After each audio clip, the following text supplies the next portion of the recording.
పేరుకేమో ప్రజాపాలన, కానీ చేస్తున్నది ప్రతీకార పాలన.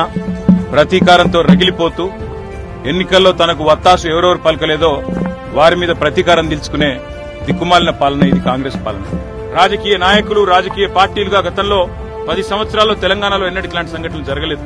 మరి ఇట్లాంటి సంఘటనలు, ఇట్లాంటి దారుణాలు, ఇట్లాంటి హత్యలు, వీటికి ప్రభుత్వం కనుక వెంటనే స్పందించి చర్యలు తీసుకోకపోతే ఎక్కడ జరిగినా ఇట్లాంటి కార్యక్రమం మేం కూడా వేల సంఖ్యలో పోతాం. అవసరమైతే మరి అక్కడి మంత్రులు గాని, అక్కడి నాయకులు గాని వారి ఇళ్లను ముట్టడించడానికి గాని అవసరమైతే ఎంత దూరమన్నా పోతాం, కార్యకర్తల్ని కాపాడుకుంటామనే మాట కూడా తెలియజేస్తూ ఇవాళ మరణించిన శ్రీధర్ రెడ్డి గారు, హత్యకు గురైన శ్రీధర్ రెడ్డి గారికి పాపం ఒక పెద్ద మనిషి, వారి తండ్రి 80 ఏళ్లు, ఆయన బాధపడుతుంటే, ఆయన ఏడుస్తుంటే చెట్టంత కొడుకు కళ్ళ ముంగట పోయి ఇవాళ ఆయన ఏడుస్తా ఉంటే ఆయనను సముదాయించలేకపోతా ఉన్నాం.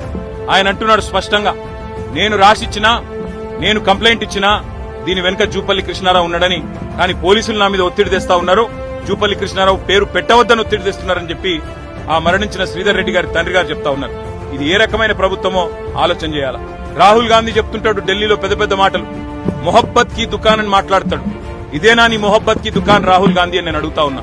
ఇదేనా హత్యలు, మరి ఇదేనా దాడులు, ప్రతిపక్ష నాయకుల మీద కేసులు, సోషల్ మీడియాలో పోస్టులు పెడితే మా వాళ్లకు బెదిరింపులు, బైండ్ ఓవర్లు, ఇదేనా నీ చిల్లర రాజకీయం అని చెప్పి కూడా నేను కాంగ్రెస్ పార్టీ నాయకత్వాన్ని అడుగుతా ఉన్నా. ఈ సంస్కృతి కొనసాగితే తెలంగాణకు మంచిది కాదు, ఎవరికీ మంచిది కాదు. దీని ఇకనైనా తెరదించుదాం.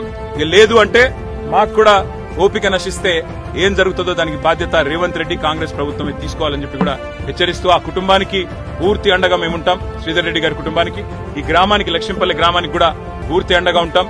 ఏ రకమైన ఇబ్బంది ఆ కుటుంబానికి ఉన్న ఒక సోదరుడిగా వారి కుటుంబానికి అండగా నిలబడతామని చెప్పి కూడా తెలియజేస్తూ మరి వారి ఆత్మకు శాంతి చేకూరాలని, వారి కుటుంబం ఈ బాధాకర సమయంలో మనోనిబ్బరంతో ఉండాలని చెప్పి కూడా ఆ భగవంతుడిని ప్రార్థిస్తాం.